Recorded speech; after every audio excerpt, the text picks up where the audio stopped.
Hello everyone, मेरा नाम है अमित यादव और आपका स्वागत करता हूं मेरे इस यूट्यूब चैनल टॉपर बनो में। दोस्तों, आज हम क्या पढ़ेंगे? आज हम पढ़ेंगे द फेब्रुअरी रिवॉल्यूशन। तो चलिए इस वीडियो को स्टार्ट करते हैं। तो देखिए, जैसे मैं आपको पिछले वीडियो में बता चुका हूं कि फ्रांस में दो मेन रिवॉल्यूशन हुई थी, फरवरी रिवॉल्यूशन 1970 का और अक्टूबर रिवॉल्यूशन 1970 का। उसके बावजूद एक और रिवॉल्यूशन हुआ था 1905 में, जो कि था ब्लडी संडे का, जिसे ब्लडी संडे के नाम से भी जानते हैं। तो चलिए इस रिवॉल्यूशन को भी जानते हैं कि इसे कैसे हुआ। तो देखिए, सबसे पहले मैं आपको एक कहानी बताता हूँ, ठीक है। कहानी मतलब नहीं, रसिया की बताता हूँ। तो रसिया में उस समय क्या था कि जो रसिया थी, ठीक है, मान लीजिए रसिया है, ठीक है। रसिया में क्या था कि एक नदी थी जिसका नाम था नेवा। एक ही नदी नहीं थी, लेकिन यहाँ पर जो नदी रिवोल्यूशन में हम लोग बात करने वाले हैं वो है नेवा नदी, ठीक है। नेवा नदी, ठीक है। नेवा नदी जो है वो इधर से फ्लो करते हुए जा रही थी, इधर से फ्लो करते हुए जा रही थी, यानी कि इधर इसका राइट होगा और इधर इसका लेफ्ट होगा। तो नेवा नदी के राइट साइड में जो थी फैक्ट्रीज वगैरह लगी थी, फैक्ट्रीज वगैरह लगी थी, ठीक है। फैक्ट्रीज वगैरह जो थी वो नेवा नदी के राइट में थी। और लेफ्ट में जो थी वहाँ पर विंटर प्लेस था। विंटर प्लेस कहाँ, मतलब कि जहाँ जहाँ शाह निकोलस सेकेंड रहता था, और जो डूमा वगैरह बने थे वो नेवा नदी के लेफ्ट में थे, ठीक है। अब इतना स्टोरी आपको पता चल गया ना। चलो अब चलिए आप आगे बढ़ते हैं। तो यहाँ पर देखिए क्या है कि 1970 कैपिटल पेट्रोगार्ड, पेट्रोगार्ड वहाँ की सिटी है, वहाँ की बात हो रहा है। वहाँ पर ही रिवोल्यूशन होता है। रसिया का रिवोल्यूशन जो है वो पेट्रोगार्ड सिटी में ही होता है, ठीक है। पेट्रोगार्ड सिटी याद रखिएगा आप। तो देखिए, there was a food shortage in the quarters of the workers. जैसे कि पिछले वीडियो में हमने आपको बता चुके हैं कि मतलब कि वहाँ पर जो है मतलब कि फर्स्ट वर्ल्ड वार की वजह से बहुत सारी कठिनाइयों का सामना करना पड़ता था। वहाँ पर जो लोग थे उनके मतलब कि खाने की दिक्कत बहुत ही ज़्यादा हो रही थी, और अर्बन एरियाज़ में तो बिल्कुल ही बहुत ज़्यादा हो रही थी। क्योंकि मैंने आपको बताया था कि रूरल एरियाज़ में तो कुछ उपजा भी लेते थे, लेकिन अर्बन एरियाज में छत पर तो खेती करेंगे नहीं, तो वहाँ पर उनको ज़्यादा दिक्कत होती थी। यदि देखिए आप अगर डायरेक्ट इस वीडियो पर चले आए हैं तो पिछले वीडियो को जरूर देखिएगा, क्योंकि पिछले वीडियो नहीं देखेंगे तो आपको कहानी रिलेट नहीं कर पाएंगे, ठीक है। हिस्ट्री को जब तक आप कहानी की तरह नहीं एक समझेंगे तब तक आप समझ में नहीं पाएंगे, ठीक है। तो यहाँ पर देखिए, तो यहाँ पर क्या है कि मतलब कि मैंने आपको पिछले वीडियो तक बताया था कि फर्स्ट वर्ल्ड वार का वहाँ पर बहुत ही गहरा इम्पैक्ट पड़ा था। पूरे कंट्री में फूड की शॉर्टेज थी, फूड की कमी थी, लोग भूखे मर रहे थे, ठीक है।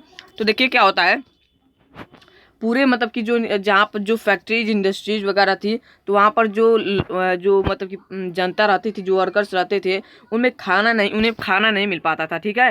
जिसकी वजह से 22 फरवरी को 22 फरवरी 1917 को, ठीक है, 22 फरवरी 1970 को क्या होता है, फैक्ट्रीज पर लॉक आउट हो जाता है। लॉक आउट का क्या मतलब है, या लुक आउट, देखिए मतलब कि लोग फैक्ट्रीज को बंद कर देते हैं। फैक्ट्रीज पे कहते हैं कि आज हम काम नहीं करेंगे। सबसे पहले याद रखिएगा डेट, 22 फरवरी को एक फैक्ट्री के वर्कर्स जो हैं वो मतलब कहते हैं कि आज हम काम नहीं करेंगे, जिसकी वजह से क्या होता है, उसके जो ऑनर्स होते हैं, उस फैक्ट्री के ऑनर जो हैं उन पर गोलियां बौछार देते हैं। देखिए गोलियां, honours of the companies fired workers, मतलब वर्कर्स पर गोलियां चलवा देते हैं।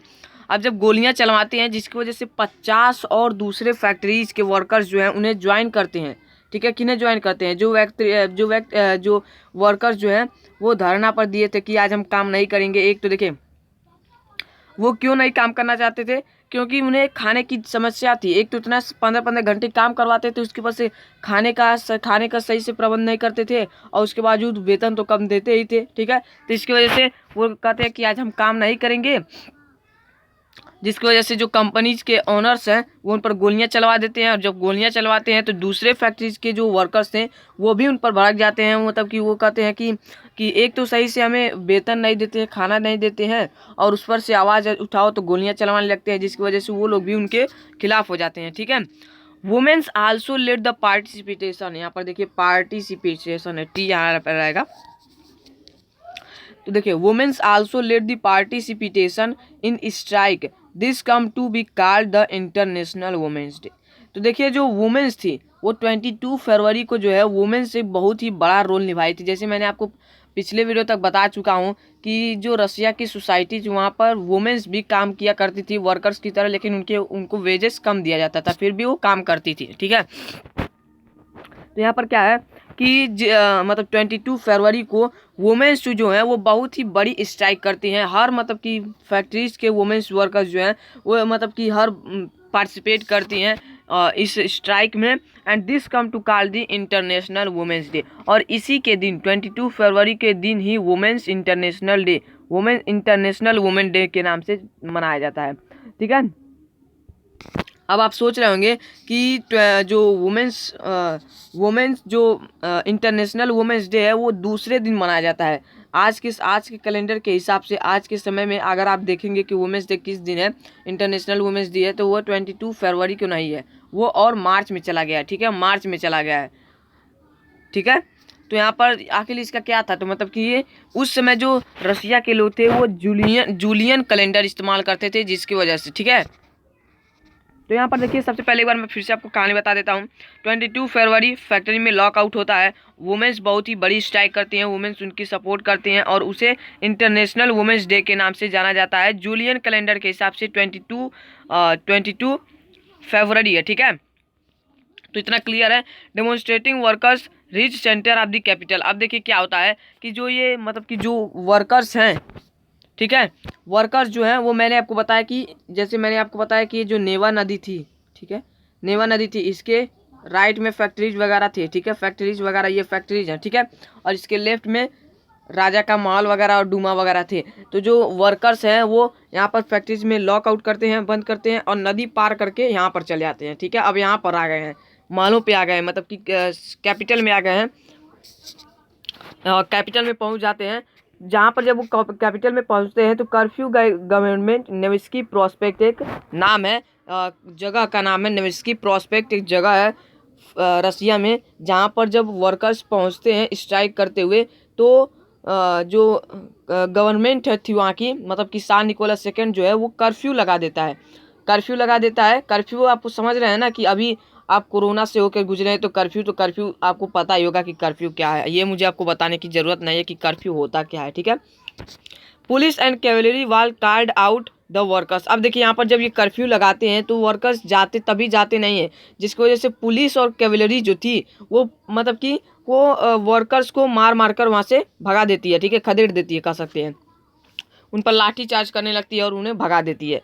अब देखिए जिसकी वजह से जब 22 फरवरी को उन्हें मार के भगा दिया जाता है तो वो फिर से चुप नहीं बैठते हैं और 23 तारीख को तो नहीं आते, 23 फरवरी को नहीं आते हैं, लेकिन 24 फरवरी और 25 फरवरी को वो फिर से आते हैं। अब बात आती है कि वो क्यों आते हैं, तो जाहिर सी बात है भाई, रिवोल्यूशन कर रहे हैं, ऐसा तो नहीं रिवोल्यूशन कर रहे हैं तो मतलब एक दिन को थोड़ी ना कि एक दिन आएंगे ही तो उनका सारी बात मान लिया जाएगा। रोज़ रोज़ आएंगे, प्रतिदिन आएंगे, तभी तो उनका बात माना जाएगा ना, जिसकी वजह से डेली आते हैं। मतलब कि 22 फरवरी और 25 फरवरी को फिर से आते हैं। और फिर से इस जब 24 और 25 फरवरी को जब आते हैं वो, तो उसमें क्या होता है, पुलिस कर्फ्यू तो नहीं लगाते हैं, गवर्नमेंट कर्फ्यू तो नहीं लगाती है, लेकिन पुलिस जो थी उन पे नज़र रख रही थी कि कोई मतलब कि कुछ गड़बड़ तो नहीं न कर रहा है, किसी को भड़का तो नहीं रहा है, या फिर कोई मतलब कि ऐसा काम तो नहीं न कर रहा है जो इसे गवर्नमेंट के खिलाफ है। तो मतलब कि उन पर पुलिस जो है वो नज़र रख रही थी। ठीक है, अब बात आती है कि आखिर रेवोल्यूशन कैसे आउटब्रेक होता है, मतलब कि रेवोल्यूशन कैसे आउटब्रेक होता है। ठीक है, तो देखिए जो 25 फरवरी थी उस दिन जो शाह निकोलस जो है वो डूमा को सस्पेंड कर देता है। ठीक है, डूमा कौन थी, पार्लियामेंट थी, कहाँ की, रसिया की। अब देखिए आप डूमा को सस्पेंड क्यों करता है, जैसे कि हम पिछले वीडियो तक ही पढ़ चुके हैं कि जो फर्स्ट वर्ड होता है तो उसमें जो है शाह निकोलस सेकंड जो है वो डूमा से कंसल्ट करना बंद कर देता है। ठीक है, जिसकी वजह से मतलब कि उसका सपोर्ट गिर जाता है। तो वही जब शाह निकोलस मतलब कि एक तो उसमें कंसल्ट करना बंद कर दिया और फिर अब उसे सस्पेंड भी कर दिया, मतलब कि उसे बंद भी कर दिया। अब जिसकी वजह से जो डूमा के पॉलिटिशियन से, थोड़ा मैं जूम आउट कर देता हूँ जिससे आपको हिंदी भी यहाँ पर क्या दिखे, क्योंकि देखिए हिंदी हमारी मातृभाषा है, तो हिंदी में अगर आप जो चीज़ अच्छे से समझ पाएंगे वो इंग्लिश में कभी नहीं समझ पाएंगे। यहाँ पर देखिए तो जो डूमा के पॉलिटिशियंस थे, देखिए यहाँ पर हो क्या रहा है। ठीक है, यहाँ पर देखिए मैं शुरू से फिर से आपको रिलेट करवाता हूँ। तो जो देखिए 22 फरवरी को लॉकआउट हुआ, उसके बाद जो क्या होता है कि वो जब सिटी में पहुंचते हैं तो वहाँ पर गवर्नमेंट के द्वारा कर्फ्यू लगाया जाता है। कर्फ्यू में जब वर्कर्स नहीं हटते हैं तो पुलिस और कैवलरी जो है उन पर मतलब कि लाठीचार्ज करती है, जिसकी वजह से उस दिन तो चले जाते हैं, लेकिन फिर वो 24 तारीख और 24 फरवरी और 25 फरवरी को वापस आते हैं। 24 फरवरी और 25 फरवरी को पुलिस जो है उन पर नज़र रखती है कि मतलब कि कोई कुछ गड़बड़ तो नहीं करता है। और 25 फरवरी को जो सान निकोलस सेकेंड है वो डूमा को सस्पेंड कर देते हैं, मतलब कि डूमा को बंद कर देते हैं, ठीक है। जिसकी वजह से डूमा में जो पॉलिटिशियंस थे, कौन से कंजर्वेटिव पॉलिटिशियन थे, आपको जैसा पिछले वीडियो तक हम पढ़ चुके हैं, तो वो लोग भी जो है वो लोग भी डिमॉन्स्ट्रेटर के साथ हो जाते हैं। डिमॉन्स्ट्रेटर कौन थे? जो स्ट्राइक पे स्ट्राइक कर रहे थे, मतलब कि जो रिवॉल्यूशन करने आए थे, मतलब कि जो इंडस्ट्रीज के वर्कर्स थे जिन्होंने नॉकआउट किया था, वो लोग मतलब कि वो उन्हीं को डिमॉन्स्ट्रेटर कहा गया है। तो अब क्या होता है कि पॉलिटिशियंस और डिमॉन्स्ट्रेटर एक साथ हो जाते हैं। अब देखिए यहाँ पर आता है कहानी में ट्विस्ट, क्या आता है कि पहले जो डिमॉन्स्ट्रेटर्स थे वो मतलब कि हवा में तीर मार रहे थे, समझ लीजिए हवा में तीर मार रहे थे कि मतलब कि लग गया तो लग गया, नहीं तो क्या बात है, कोई बात नहीं है। मतलब कि पहले तो मतलब कि उनको मतलब कि एक तरह से सोच से आते थे कि मतलब कि स्ट्राइक करेंगे, अगर राजा मान जाता है तो ठीक है, नहीं तो वैसे भी हम लोग के काम करना ही है। लेकिन अब उनको पॉलिटिशियंस का सपोर्ट मिल गया था, जिससे उन लोगों का जो उत्साह है और भी ज़्यादा बढ़ गया था, ठीक है। पॉलिटिशियन कौन? वही कंजर्वेटिव जो डूमा के थे, ठीक है। अब मतलब कि उनको एक कह सकते हैं कि राजनीतिक तरह से भी सपोर्ट मिल रहा था, राजनीतिक सपोर्ट मिल रहा था, ठीक है। उन्हें भले उनके पास पावर नहीं थी, लेकिन कह सकते हैं कि डूमा जो है मतलब कि वो पॉलिटिशियन थे, तो थोड़ा बहुत तो जरूर ही पावर थी, ठीक है। अब देखिए क्या होता है 26 देखिए, हाँ वही जो पॉलिटिशियंस हैं और डिमॉन्स्ट्रेटर्स हैं वो 26 फरवरी को जो है वो पुलिस स्टेशन जो होती थी, पुलिस स्टेशन पर हमला कर देती हैं। और हमला क्यों करती हैं? ताकि वहाँ से जो हथियार वगैरह हैं वो लूट लें, क्योंकि अब लड़ाई करने जा रहे हैं तो लड़ाई बिना हथियार के तो लड़ेंगे नहीं, कुछ हथियार तो होने ही चाहिए। तो यहाँ पर देखिए डेट आपको क्या रखना है, 22, 25 और 26 फरवरी। 26 फरवरी को क्या हुआ कि पॉलिटिशियंस और डेमोन्स्ट्रेटर जो है वो पुलिस स्टेशन वगैरह पर मतलब पुलिस हेडक्वार्टर्स पर जो है वो फायर कर देते हैं, मतलब कि उस पर अटैक कर देते हैं और वहाँ से मतलब कि हथियार वगैरह जो है वो लूट लेते हैं।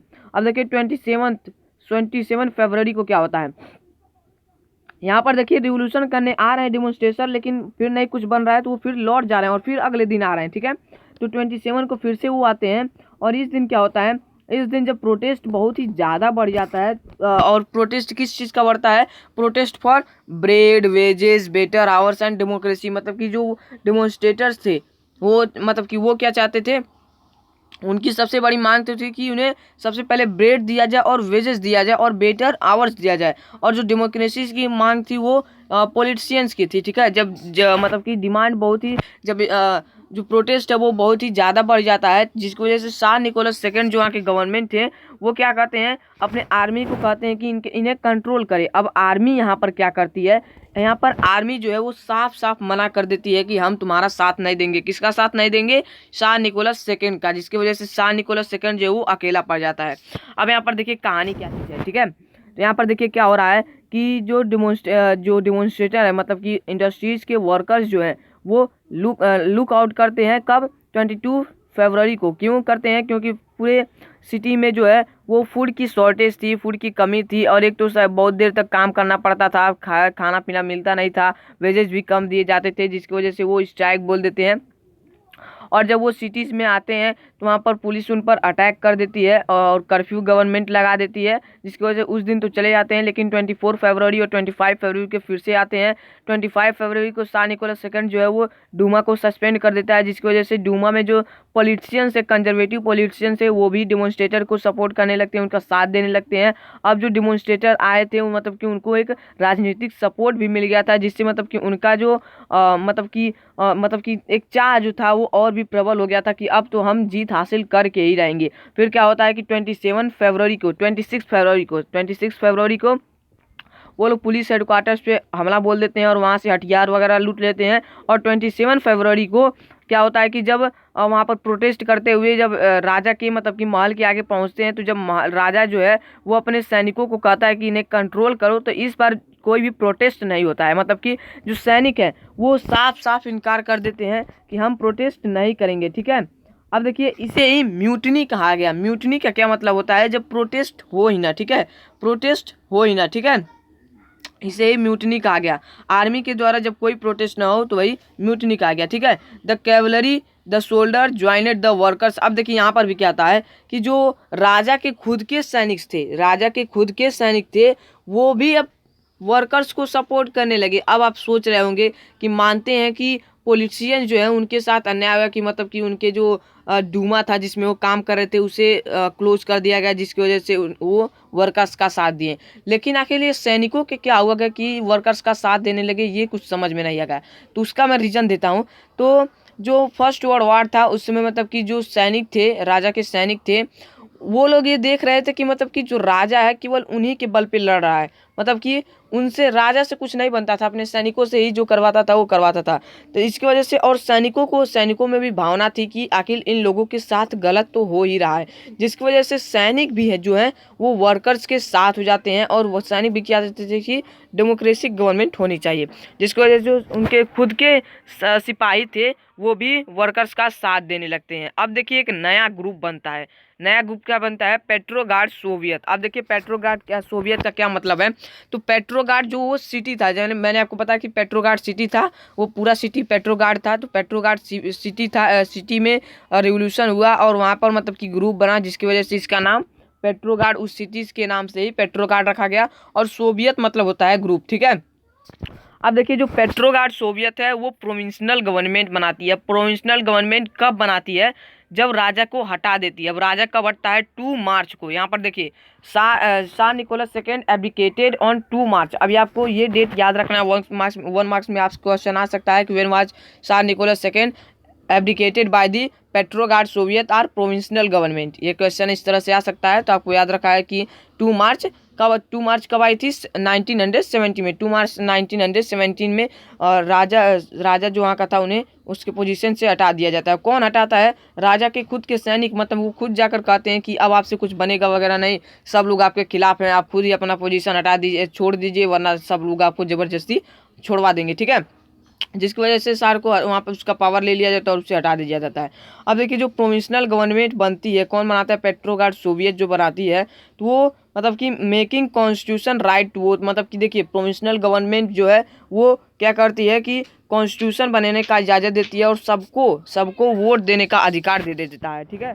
वोट देने का अधिकार दे देता है और मोनार्ची बिल्कुल ही गिर जाता है, ठीक है। अब देखिए फरवरी रिवॉल्यूशन के बाद चेंजेस क्या आते हैं, ठीक है। फरवरी रिवॉल्यूशन के बाद क्या होता है, ठीक है। फरवरी रिवॉल्यूशन आफ्टर फरवरी के बाद क्या होता है, यानी कि फरवरी जब बीत जाए उसके बाद क्या होता है। तो ये जो पेट्रोगार्ड सोवियत है, सोवियत लीडर थी, ठीक है। यही प्रोविंशियल गवर्नमेंट जो अभी आपको बना है पेट्रोगार्ड सोवियत, जो प्रोविंशियल गवर्नमेंट बनाती है। तो इसमें दिक्कत क्या थी कि प्रोविंशियल गवर्नमेंट जो बनी थी इसमें भी अभी भी लोग सोसाइटी के जो है, सोसाइटी के मतलब कि बड़े लोग ही थे, अमीर लोग ही थे, गरीब लोगों को इसमें मौका नहीं मिला था। प्रोविंशियल गवर्नमेंट में भी अमीर लोगों को मौका नहीं मिला था, ठीक है। क्योंकि प्रोविंशियल गवर्नमेंट में जो थे वो आर्मी ऑफिशियल्स थे, लैंड के ऑनर थे और इंडस्ट्रीज वगैरह के ऑनर्स थे। तो यहाँ पर भी अभी भी देखिए सभी को वोटिंग राइट तो मिल गया था, लेकिन अभी भी उसमें गरीबों का कोई मेंबर्स उसमें नहीं था, जिसकी वजह से अभी भी लोगों को लग रहा था कि मतलब कि अभी भी जो सरकार है वो अमीर लोगों के अंदर में काम कर रहा है। तो देखिए अब क्या होता है कि प्रोविंशियल गवर्नमेंट जो है वो कॉन्स्टिट्यूएंट असेंबली बनाने का इजाज़त दे देता है और यूनिवर्सल एडल्ट फ्रेंचाइजी लागू कर देता है। जैसे कि अभी मैंने आपको बताया यूनिवर्सल एडल्ट फ्रेंचाइजी मतलब कि सभी को वोटिंग राइट दे देता है। सभी को नहीं, मतलब कि एक निश्चित आयु सीमा पर रखकर उसके बाद सभी को वोटिंग राइट्स दे दी जाती है। कॉन्स्टिट्यूएंट असेंबली किसे कहते हैं? जो कॉन्स्टिट्यूशन बनाने के लिए जो लोग कॉन्स्टिट्यूशन बनाएंगे इसमें कौन कौन से मेंबर रहेंगे उसे इलेक्ट करने के लिए कॉन्स्टिट्यूएंट असेंबली को इलेक्ट किया जाता है, ठीक है। तो देखिए अब देखिए जो प्रोविंशियल गवर्नमेंट में जो है वो क्या क्या करती है। तो सबसे पहले तो यूनिवर्सल एडल्ट फ्रेंचाइजी लागू करती है, कॉन्स्टिट्यूएंट असेंबली बनाती है और जो पब्लिक मीटिंग्स पर, एसोसिएशंस पर जो रिस्ट्रिक्शंस लगे थे, मतलब कि आप कोई भी पब्लिक मीटिंग नहीं कर सकते हैं या फिर कोई एसोसिएशन प्रोटेस्ट नहीं कर सकते हैं, कोई पॉलिटिकल पार्टी नहीं बना सकते हैं। जैसे कि मैंने आपको बताया था 1914 तक जो रशिया में पॉलिटिकल पार्टीज थी वो इलीगल मानी जाती। तो इस ऐसे सारे जो रिस्ट्रिक्शंस लगे थे उन सभी को प्रोविंशियल गवर्नमेंट हटा देती है। अब आपको लग रहा होगा कि प्रोविंशियल गवर्नमेंट जो है वो तो बहुत अच्छा काम कर रही है, तो इससे मतलब कि ये तो सरकार एकदम बिल्कुल ही ऐसा रहा होगा, लेकिन ऐसा हो नहीं पाता है। अब देखिए क्या होता है। अब देखिए सबसे पहले जब जैसे ही रिस्ट्रिक्शंस होते हैं पॉलिटिकल पार्टीज या फिर एसोसिएशन बनने पे जो रिस्ट्रिक्शंस लगी थी, जैसे ही रिस्ट्रिक्शंस हटते हैं बहुत सारे सोवियत फॉर्म होते हैं, बहुत सारे ग्रुप्स बनने लगते हैं, बहुत सारे सोवियत जो सोशलिस्ट सोवियत से वो बनने लगते हैं। जैसे कि पेट्रोग्राड सोवियत एक नहीं बना था, उसी की तरह बहुत सारे सोवियत बनने लगते हैं, बहुत सारे ग्रुप बनने लगते हैं। अब देखिए क्या होता है। अप्रैल आता है, अप्रैल 1917, द बोल्शेविक लीडर, कौन थे Bolshevik leader? Vladimir Lenin return. अब देखिए आप रिटर्न कहाँ से आ गए, कहाँ से रिटर्न, मतलब कि ये रिटर्न कैसे बता रहा है। तो देखिए क्या हो रहा था, जो व्लादिमीर लेनिन है वो बार बार प्रोटेस्ट कर रहे थे, लोगों को जुटा जुटा कर, लोगों को मतलब कि वर्कर्स को एक साथ करके मतलब कि प्रोटेस्ट बार बार स्ट्राइक करवा देते थे, जिसकी वजह से जो शाह निकोलस सेकेंड था वो बिल्कुल ही मतलब कि इनसे गुस्सा हो गया था और इनके मतलब कि पीछे अपने सैनिकों को लगा दिया था कि जहाँ भी व्लादिमीर लेनिन तुमको दिख जाए उनके तुरंत गोली से मार देना, ठीक है, गोली से मार देना। जिसकी वजह से व्लादिमीर लेनिन जो है वो कंट्री के बाहर घूम रहे थे, मतलब कि दूसरे दूसरे देशों में जाकर छिपे रहते थे, दूसरे दूसरे देशों में जाकर घूम रहे थे। और जैसे ही राजा को हटाया जाता है ये व्लादिमीर लेनिन फिर से आ जाते हैं, क्योंकि राजा भी नहीं रहा तो इनको मतलब पकड़ेगा कौन। अब देखिए जैसे ही व्लादिमीर लेनिन आते हैं बोल्शेविक पार्टी का जो लीडर है वो फिर से आ जाता है। अब देखिए होता क्या है, जैसे कि पेट्रोग्राड सोवियत का मतलब कि पॉलिटिकल पार्टी मतलब कि ग्रुप बना था, वैसे ही बोल्शेविक जो भी था वो भी एक सोवियत ही था। जिसकी वजह से क्या होता है, जो व्लादिमीर लेनिन है वो मतलब कि क्या कहते हैं, अप्रैल थेसिस देते हैं। अप्रैल थेसिस क्या है, अब यहाँ पर देखिए बहुत सारे कन्फ्यूजन जुड़ता है कि आखिर अप्रैल थेसिस क्या है। तो अप्रैल थेसिस कुछ नहीं, आपको इस जो अप्रैल थेसिस था वो 3 डिमांड था। आज जैसे ही देखिए जैसे व्लादिमीर लेनिन आए वो अप्रैल थेसिस दिए। अप्रैल थेसिस में 3 डिमांड थे, वो 3 डिमांड आपको क्वेश्चन में पूछा जा सकता है, तो तीनों डिमांड आपको याद रखना चाहिए, ठीक है। क्या क्या डिमांड्स थे, सबसे पहला डिमांड तो था the war should be brought to end. अब देखिए जो फर्स्ट वर्ल्ड वार चल रहा था, फर्स्ट वर्ल्ड वार कब से चला था, 1914 से लेकर 1918, अभी चल रहा है 1970। तो अब फर्स्ट वर्ल्ड वार की वजह से रसिया की मतलब कि इकोनॉमिक कंडीशन पे बहुत ही ज़्यादा इम्पैक्ट पड़ा था, जैसे कि हम पिछले वीडियो तक पढ़ चुके हैं। जिसकी वजह से जो व्लादिमीर लेनिन है वो आते ही अपना जो अप्रैल थीसिस देते हैं उसमें लोगों को कहते हैं, लोगों से वादा करते हैं कि सबसे पहले लोगों को सबसे पहले जो है ये वो जो फर्स्ट वर्ल्ड वार चल रहा है इसमें से अपने आप को बाहर निकालना होगा, नहीं तो हम बहुत ही कमज़ोर होते जाएंगे, बहुत ही ज़्यादा कमज़ोर पड़ जाएंगे, ठीक है। तो ये था इनका अप्रैल फेसिस का पहला डिमांड। दूसरा डिमांड क्या था कि जो लैंड है, जो मतलब कि कंट्री साइड में जो लैंड्स हैं वो नोबिलिटी न कंट्रोल करें, उसे कंट्रोल करें, उस पर पीजेंट्स का हक हो, उस पर किसानों का हक हो, जिसकी वजह से जितने भी लैंड है वो किसानों को मतलब कि लौटा दिया जाए। और तीसरा जो इनका डिमांड था वो था कि जो बैंक है उसे नेशनलाइज्ड कर दिया जाए। नेशनलाइज मतलब कि उसे गवर्नमेंट, उस पर गवर्नमेंट का अधिकार हो। जैसा कि हम अब तक पढ़ चुके हैं कि ज़्यादातर जो इंडस्ट्रीज वगैरह थी, ज़्यादातर जो जितने भी मतलब कि टर्सरी सेक्टर के जितने भी काम होते थे वो सारे जो हैं वो प्राइवेटली होते थे, ठीक है। लेकिन व्लादिमीर लेनिन क्या कहते हैं कि ये गवर्नमेंट के अंदर होनी चाहिए, ठीक है। तो ये तो थे इनके अप्रैल थेसिस, मतलब जो इनके 3 डिमांड थे। और उसके साथ साथ ये और एक चीज़ चाहते थे कि जो उनका जो बोल्शेविक पार्टी है उसका नाम बदलकर ये कम्युनिस्ट पार्टी रखना चाहते थे, ताकि थोड़ा इसमें बदलाव दिखाया जा सके, ठीक है, लोगों को इससे बदलाव लगे, ठीक है। बोल्शेविक पार्टी से मतलब कि लोगों को उतना बदलाव, लेकिन कम्युनिस्ट पार्टी से रख के उसे मतलब कि एक बदलाव की तरह से लाना चाहते थे। तो यहाँ पर आप क्या देख सकते हैं मतलब कि क्या क्या चीज़ मतलब कि हुआ फरवरी रिवॉल्यूशन के बाद। अब अगले वीडियो में हम देखेंगे कि वाई अक्टूबर रिवॉल्यूशन। तो चलिए मिलते हैं अगले वीडियो में। और इस वीडियो में आपको जो भी ना समझ में आया आप कमेंट में करके हमसे पूछ सकते हैं, मैं आपको कमेंट में बता दूंगा।